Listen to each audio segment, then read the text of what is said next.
Finally, yung in-order naming longganisa, nandito na. In-order nila dyan. Nagkasabay lang kami. Parang last week pa ata to eh. Ngayon lang namin nakuha. Dalawa yung in-order namin. Okay, punong-puno ang ating freezer, guys. Ang dami nating food.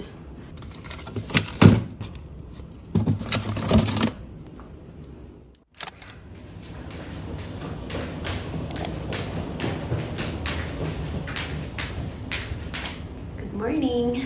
Okay, today is a Thursday and kakaalis lang actually. Kahapon nag-work from home siya. Hindi ako nag-vlog kahapon eh. Or, yeah, pati nung isang araw ata hindi ako nag-vlog.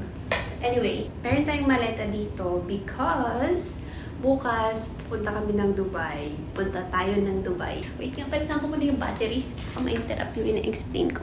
As I was saying, pupunta tayo ng Dubai bukas. Actually, yung pagpunta natin doon, ano naman to? Para dapat sa work nila Ed. Meron silang lunch kasama yung mga ka-work nila dun sa Dubai office. And since pa weekend na, naisip ni John na what if masyal kami ng Sabado? So, tinanong ako ni Ed kung gusto ko. And of course, gusto ko mamasyal kasi tagal na rin hindi tayo namamasyal sa Dubai. So with that, nag-book ng hotel para makapag-overnight tayo doon bukas. And then, yung buong Sabado, gala day natin. And then, gabi, saka tayo babalik dito sa Abu Dhabi. So, one night lang yung hotel natin. Tapos, meron silang friend na taga Sharjah. Actually, nakasama na namin siya nung pumunta kami ng Al-Sif. So, mimitin namin siya sa Sabado. Kasi tinanong nila kung gusto niyang sumama, kung free siya that day. And okay naman siya. So, yeah, yun yung kasama natin sa Sabado. And I think makakasama rin si Santi. Yeah, gagala tayo sa Dubai bukas. Sa weekend pala. Kaya meron tayo ditong luggage. Kinuha ko siya para i-free up. Kasi ito yung gagamitin namin bukas. Mamayang gabi pa naman mag-i-impake. Kasi hindi ko alam kung ano yung mga damit na dadalhin ni Ed. Pero at least ma-free up ko na siya kasi meron itong mga laman na mga documents, mga damit na hindi namin nagagamit pa. So, dito siya nakatambak. Kasi dun sa closet, medyo napupuno na siya. So, inalis muna ni Ed yung mga hindi niya nagagamit na damit.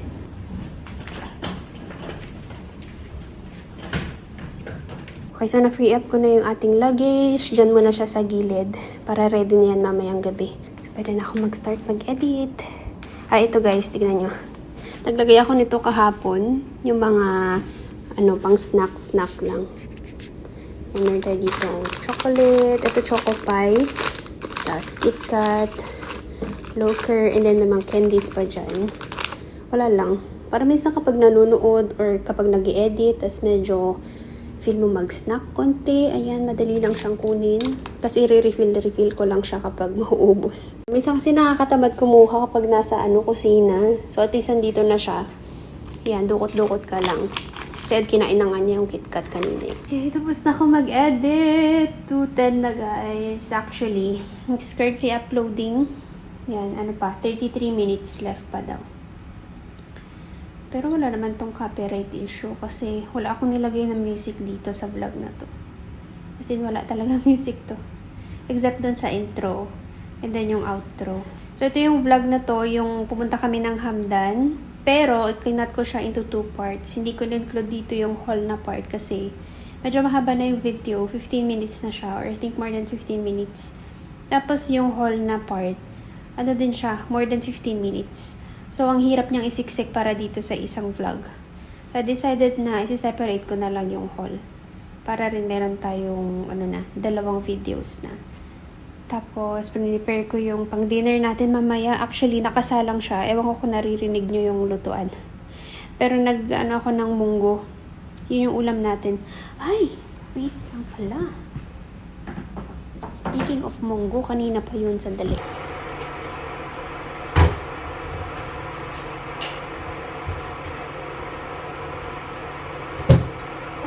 Overcook na yung ating munggo.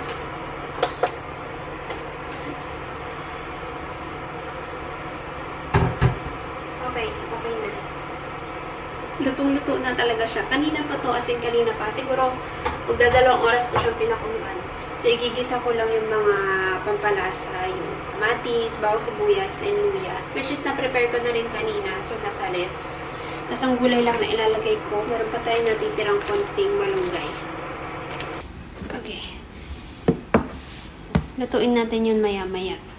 Tapusin ko lang tong ina-upload natin. So, while this is uploading, mag-check lang muna ako ng mga bags. Alam niyo guys, gusto kong bumili ng bag. Meron akong mga inaay na bags ng Charles & Keith.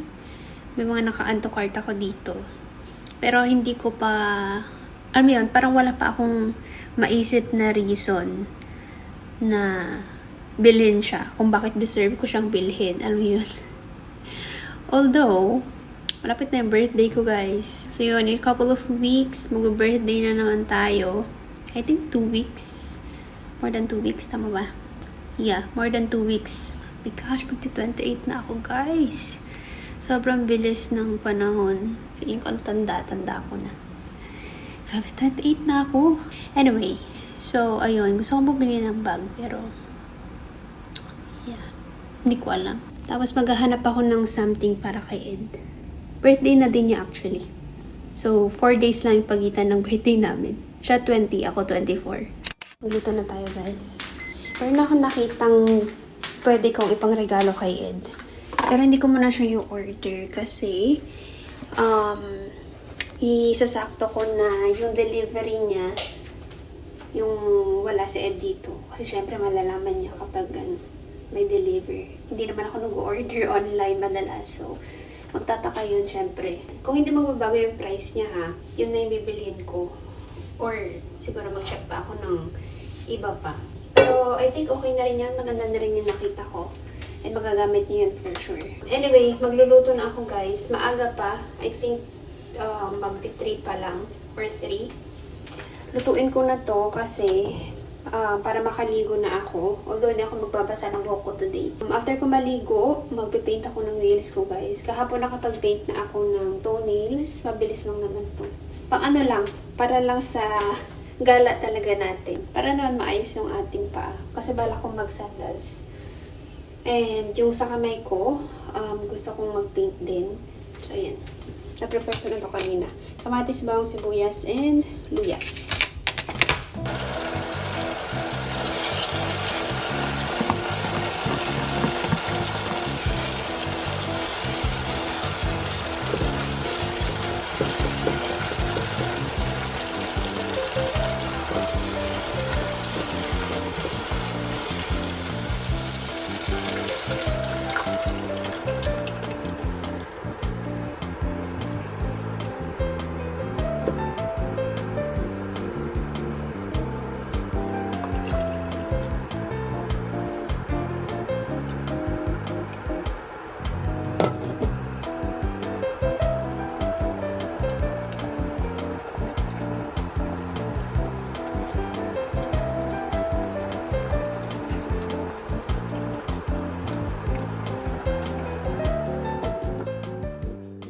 Nakaligo na ako guys. So, again, hindi ako nagbasa ng buhok ko today. Pag di ako nagbabasa ng buhok, nagda-dry shampoo ako.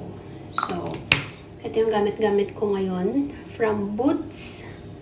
Yan, yung dry shampoo na original lang.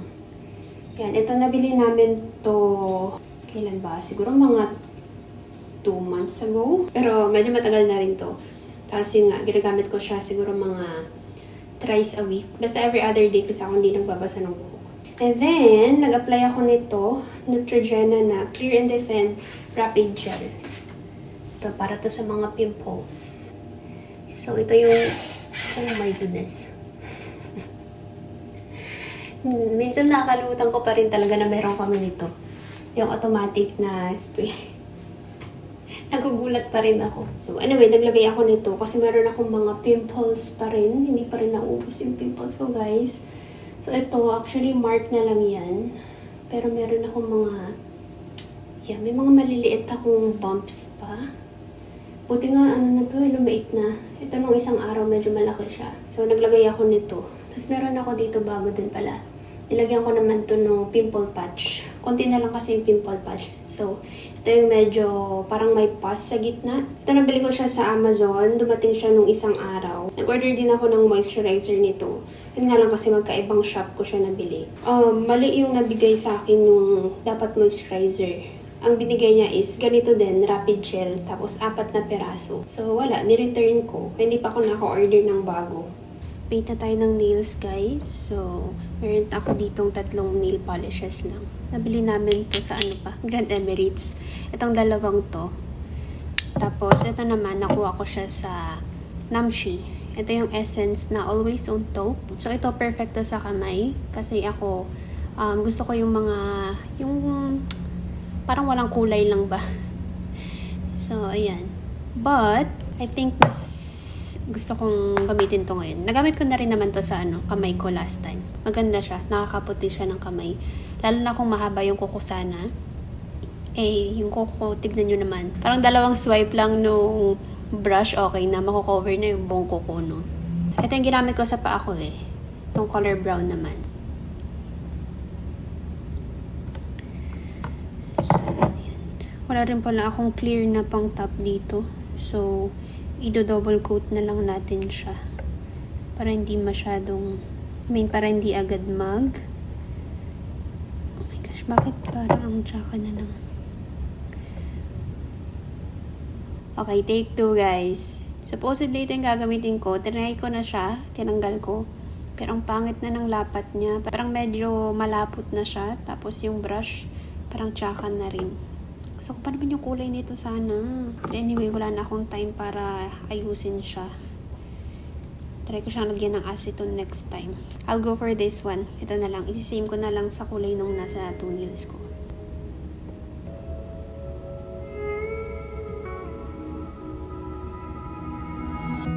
Terrible things started happening when you walked away. So that's why I stay right here. Cause when all of my dreams seem so out of reach, you're crystal clear. You don't disappear, baby. No. So why would I unfollow you when you're the only thing unhallowed in me? And why would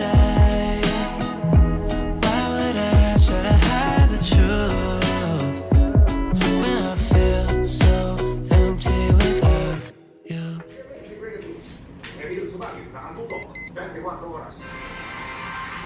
Wala pa rin 41 pesos na kilo ng regular milled rice sa ilang palengke.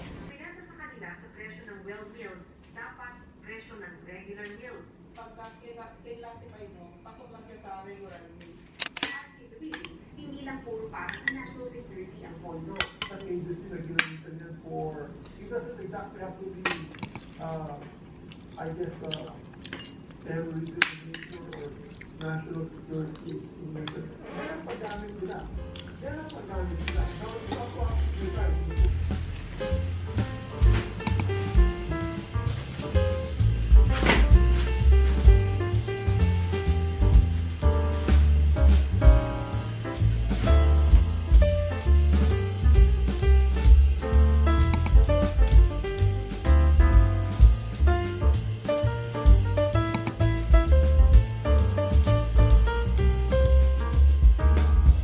Okay na ako, guys. Naplansya ko na rin yung susuotin ko bukas. Papunta. And then, magpapalit na lang ako pag magdi-dinner na.